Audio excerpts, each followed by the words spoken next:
I'm George Galloway. I heard on the street that somebody really important was in town. He's been at the top of his game for basically all of my life. He's a king.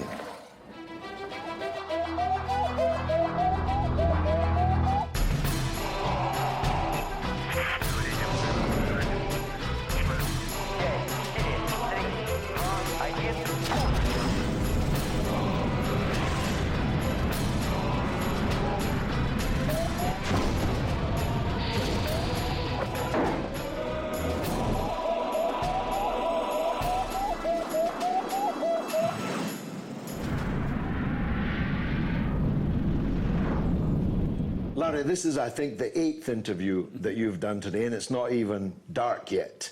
Are you ever going to retire? You're 83. No, George, I don't think I could. I tried. When I left CNN, it was about 3 months, I thought I could retire. I was watching television, and they made the announcement that Osama bin Laden had been killed, and I literally was jumping out of my chair to run to a studio to do a show. And I had no show to do. And Carlos Slim had been talking to me about starting something, and I realized I had to go back. So we started Larry King Now, and then Politicking, and I went back, and now we're in our 6th season. I missed it. I loved interviewing people. I love the cameras, I love microphones, I love communicating. I think it keeps me young, that and having teenage boys. I was going to ask you about that. I've got 5 children too. There's no doubt to me that children keep you young, but they also keep you having to work. And I must say, you're a role model for me in many ways. And one of them is I'm going to work until I can but I love work. I would work if there were no children, no dependents. I don't understand people who don't work. Let's go back to the beginning. You're a legend. You're in the Hall of Fame from radio work and for television work. One of the few men who has made that switch so effortlessly and for such a long time. I myself also work in radio and TV. Which do you prefer, and what do you think are is the future for each of them? Well, to predict the future in this business is impossible. Who would have told you about the iPhone 20 years? I mean, it's insane. So I don't know anyone could tell you about tomorrow. I love both. I love radio for its informality, for its closeness. There's something about radio. I love the physical. I don't text. I like the sound of voices. And radio is, you have to listen. Television, you don't have to listen, but television is kinetic. Television changed the world. You can't beat when you see something. So I realized the immediacy of television. But I like it too. I like everything about community. I like the whole ball of wax. I never wanted to be anything but a broadcaster. When I was 5 years old, George, I'd listen to the radio, 5. And I would go into the bathroom and imitate what the announcers had just said. A tale well calculated to keep you in suspense. Radio days. Who knows what evil lurks in the hearts of men, the shadow knows. And I would go, when I was a teenager, I'd go visit radio shows that had studio audiences. And I'd watch them stand by the microphone, and drop the paper so it doesn't make a noise as they would read their scripts. Watch the sound effects man creating the sound of fire. I was fascinated by the whole world of illusion. And radio was the theater of the mind. Because with radio, you could create everything. Now, radio's future is in trouble if the advance of driverless cars occurs. Because if we are in a world of driverless cars, that means you'll watch television in your car. That is what will happen to the radio? That never occurred to me. Most radio Another today reason is to be on opposed to Uber and its driverless car. You just created there an atmosphere of radio from your New York background. I had the privilege, and everybody watching this needs to read your remarkable journey, my remarkable journey. I bought it getting on a plane on the east coast of the US and read it across country. And I was traveling alone. It was laugh out loud on every page. Well, I would have been a comedian. If I didn't get into broadcasting, I think I'd have done stand-up comedy. Well, you would have been brilliant. I do a lot of speeches. I'm speaking here in London for a business group. I like making people laugh. I like walking onto a bare stage. So I love comedians. I've interviewed thousands of comedians. To walk onto a bare stage, nothing but a microphone and an audience, make them laugh. No script, make them laugh. Be funny. Think about that. Think about what the comic faces. He walks out or she walks out onto that stage. The light hits them. Be funny. Can't fake laughter. So you could be in a drama, you don't know how you're doing. You know, you do a Shakespeare, you don't know how you're doing. You assume they're attentive. But if it's a comedy, you know how you're doing. Fantastic. You are, though, to me, quintessentially a New Yorker. In that book, My Remarkable Journey, you tell stories so funny that you cannot not laugh out loud of your background in Brooklyn and so on. You've come a very long way, but you must still remember that. Certainly you did. I never forget. I'll tell you something, George. I left Brooklyn when I was 22 and a half years old to go to Miami, break into broadcasting. And I'm 83 now, so I've been away from Brooklyn 61 years. But I'm still from Brooklyn. I left Brooklyn, but Brooklyn never left me. So I've lived in Washington, Miami, Los Angeles. But I'm still from Brooklyn. You know, Brooklyn is a state of mind. It's a borough. It's one of 5 boroughs. But whenever I think of Brooklyn, I think of Brooklyn. When we were kids and we'd go into Manhattan, we would not say we're going to Manhattan, we would say we're going into the city. Manhattan was the city. We were Brooklyn. I wrote a book years ago called When You're from Brooklyn, Everything Else is Tokyo. And that was just about growing up. I was very poor. My father died when I was only 9 and a half. And my young brother and I were raised by a single parent, a mother who never remarried. They were Jewish immigrants. And I never had a father. We were very poor. We were on relief for 2 years. New York City bought my first pair of glasses. They paid our rent till my mother could go to work, till I was old enough to watch my brother. So I've always understood when they hear the term welfare, or we called it relief then. We were on relief. It was hard to take. Inspectors would come to the house to see what kind of meat my mother was buying. But some people grow up that way and get conservative because they know what not having something. And I grew up and got liberal. So the older I got, the more liberal. Well, I wish you an even longer life in that case. Now, by the way, did your mother live to see you a success? In Miami. She died at age 76 in 1976. I started my national radio show in 1978 and CNN in 1985. But she saw me a roaring success in Miami. Radio, television, newspaper, column at the Miami Herald. She never saw a book published. I've written 14, 15 books. She never saw that. But she saw me with Jackie Gleason, with Frank Sinatra.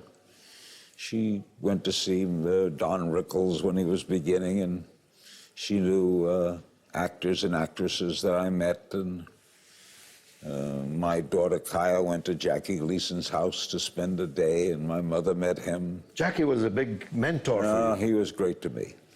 I met him when he moved the show down to Miami from New York in 1963, 64. I went down on the train with him.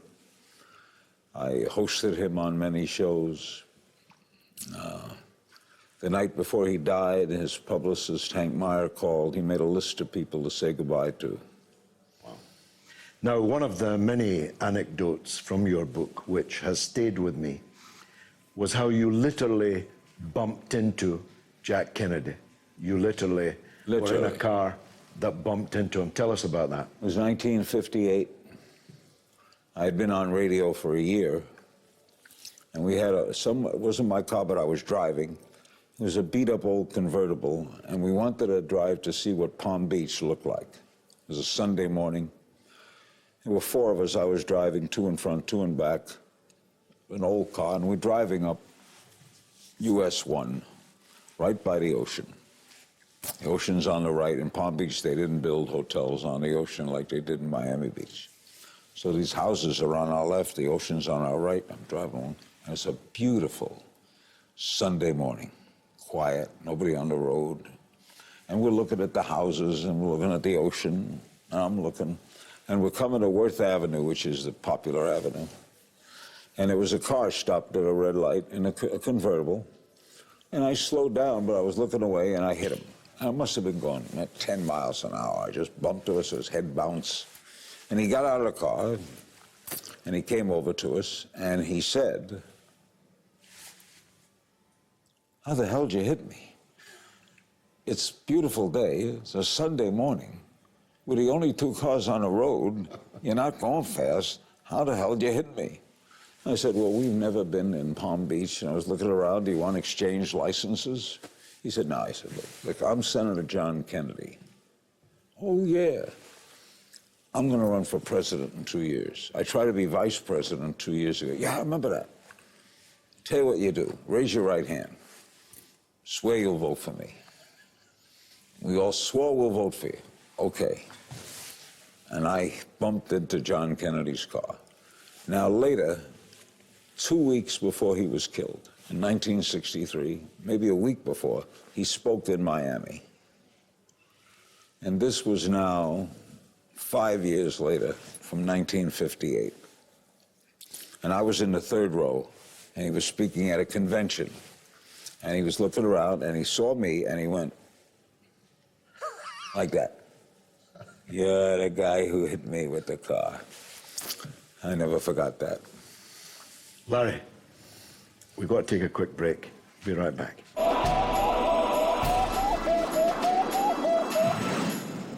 Larry King. The legend. Before the break, we were talking about Jack Kennedy. I was brought up in a house where there was a picture of the Pope with preeminence, and under him, Jack Kennedy. It's why your anecdote has stayed with me. I loved the Kennedy family. What did you think of them? They were extraordinary. They had everything. They were royalty without being royalty. They were immigrants, tip of the American story. They were rich, but they understood the poor. The brothers had a father who was anti-Semitic, who didn't want to get into World War II. And they had one son who they wanted to be president, Joe Kennedy Jr., who died in a plane crash in World War II, which nearly destroyed the family. They had another daughter who was born with brain damage, and they had three other boys. And one of the boys became president. The other boy became a senator, an attorney general. The other boy became... And might well have become president. Might well have become. And one of them became one of the great senators ever. I think Ted Kennedy would be one of the 5 great senators that ever served in the Senate. Ted was one of the most genuinely remarkable people I knew. I'll tell you a little story about him. There's a frame in my house of a letter. When they announced he had brain cancer, I wrote him a letter. And I said, "Dear Ted, best wishes. You know, I'll pray for you. I'm with you through this." I get back a beautiful letter. "Dear Larry, thank you for thinking of me. I know that you had a heart attack and you went through heart surgery. So these things have befallen you, and that you would take time to write to me means so much to me. I'm so glad I'm in your prayers, and you are always in mine. All the best, Ted. Did politicians get smaller, Larry, or am I just getting old? There are no politicians of that stature. I don't know what that is. When I was in radio, I could tell you every member of the Senate. I could tell you every major foreign leader. I couldn't tell you every member of the Senate today, and I'm a political junkie. I don't know what it is, why a division has occurred, that those men years ago, and some women, that those men years ago could be angry all day and go out and have a beer. You know what changed it? Part of it that changed it was the jet age. They fly home on weekends. Well, it wasn't so easy to fly home then, so they'd spend the weekend in Washington. They were buddies. Barry Goldwater told me privately he voted for Hubert Humphrey. Wow. Because he was his friend. He was his friend. He didn't know Nixon. He knew Humphrey. They were buddies. You know, so they were friends. There's no friends in the Senate. These guys, there's like enemies. They don't just disagree. There's like a hatred. And I don't know where that came from. And yet the parties are two cheeks of the same backside, really. Yeah, they say that, but I don't believe that. No? The Democratic Party is much more a party of liberal bent, the Republican Party of the conservative bent. You have to be sort of moderate in America to succeed. You have to come to the middle. It's the art of compromise. It's not a democracy, it's a republic. America generally comes together. But I mean, like, there are stories like Tip O'Neill, the Speaker of the House, and he told me once, he attacked Reagan on the House floor that day, unmercifully. Just ripped him apart with this Social Security idea, and goes back to his office, and the secretary comes in and says, the president's on the phone. And he said, I said to myself, oh my God. He picked up the phone and said, hello, and Reagan said, did you hear the one about the Irishman who went, that was different? Could you picture Trump calling? Well, he tweets something semi-literate and extremely bellicose. You interviewed everybody. I mean, you've literally interviewed everybody who was anybody. Except Fidel Castro, who you interviewed. Okay. A very great man. I'm very sorry you didn't get to interview him. Who stands out for you on the political field? Oh. Bill Clinton seemed to me... Well, he was my favorite because he was so glib and so smart. He was a political machine, like a great white shark, perfect at what he did. All presidents have something. You don't get to be president. You have that kind of ego to say, I want to be president. And all presidents have something. George Bush, the first, George H.W. Bush, as nice a guy as you will ever meet, as courteous a guy, not a mean bone in his body. Gerald Ford. Could he chew gum and walk in a straight line? Best friend. He was a great football player. It was an unfair thing. Yeah. Good guy, great family. Jimmy Carter commanded a submarine, an atomic submarine, did more as an ex-president than any other ex-president ever. Great world citizen, beat cancer. Richard Nixon. Involved, brilliant, crazy. Everybody's against him, but a genius mind.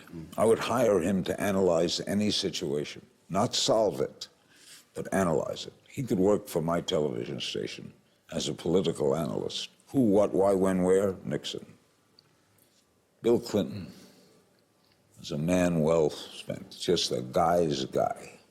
Nobody could dislike Bill Clinton. You could be his fiercest political opponent. I'll put you 5 minutes in the room, and you love him. He listens, he stares at you, and he's bright as a whip. He cares. George Bush, just a good guy. Not the best of presidents, not the brightest, but he has a good heart.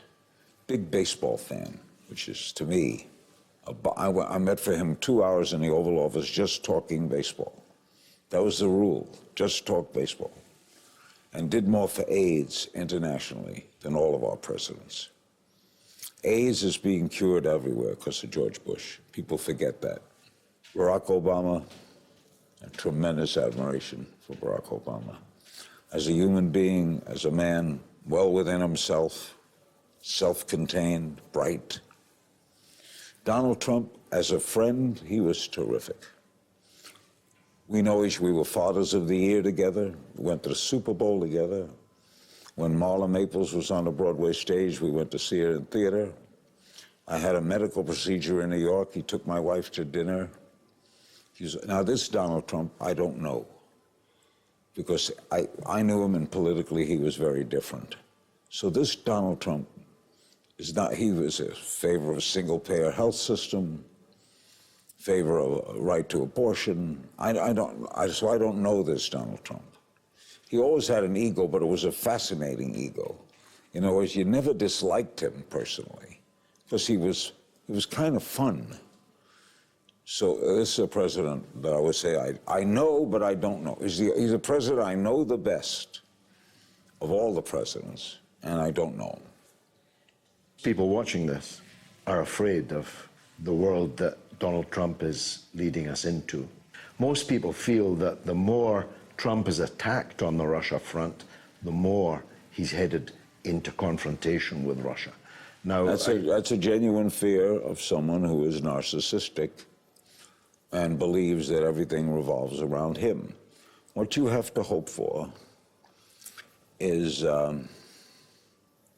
good people around him, his Secretary of Defense, his Secretary of State, his daughter, and hopefully others like that, who can bring him to a sense of understanding that the world doesn't revolve around him. So the fear is genuine, but I think there are enough stopgaps just to prevent it happening. I don't think that would happen. Sending men to die, because he would be, the Donald Trump of 10 years ago would be saying, what are you bothering with Syria? I know that. He was saying that when he was running. No, Iraq? He was against Iraq. Yeah. This was crazy. Larry, there's a queue at the door of people to interview you, to be interviewed by you. The last time we were together, the public were queuing up to get their picture with you. I say as a religious believer myself that God has been very good to you. And yet I read that you're an atheist. Well, I say, and I'm every agnostic, every atheist says he's an agnostic because it's a safe thing to say, because no one really knows. No. So obviously it's easy to say, I don't know. But my logic, I grew up Jewish, I was bar mitzvahed, I read the Old Testament. I went to a bar mitzvah recently, I read the Old Testament. That God, I didn't like that God at all. Slay my enemies, destroy them, kill them. Didn't like him. I can't buy the thought that there's something after this. So one of the things about Judaism that I like is Judaism says, okay, you don't have to believe. Lead a good life. Lead a good life. If there's something else, fine. If there's nothing, what do we lose? You led a good life. So that's the way I look at it. My wife, she's a believer. People I know, there are believers, or they tell me they believe in a spirit or a force. I've never experienced the force. I've never seen the spirit. I've never had anyone from the dead talk to me. It's impossible for me to believe. What I do believe is that some geniuses years ago invented God as a brilliant way to keep the masses at bay. And the one way to keep them at bay was to promise them something tomorrow. So it had to be somebody rich. Someone who had the rubles and he had the temples, and he said, hey, you be good, Pie in the sky when you die. and God will take care of you. The meek shall inherit the earth. Just not yet. Well, no, as Woody Allen once said brilliantly, I don't fear death. I just don't want to be there when it happens. Larry King, I often say this, but I don't always mean it. It's a real honor as well as a pleasure to have talked to you. George, my pleasure to be with you. Thank you very I much. will now always refer to you as George the Hat. I love it. Larry King, live and kicking.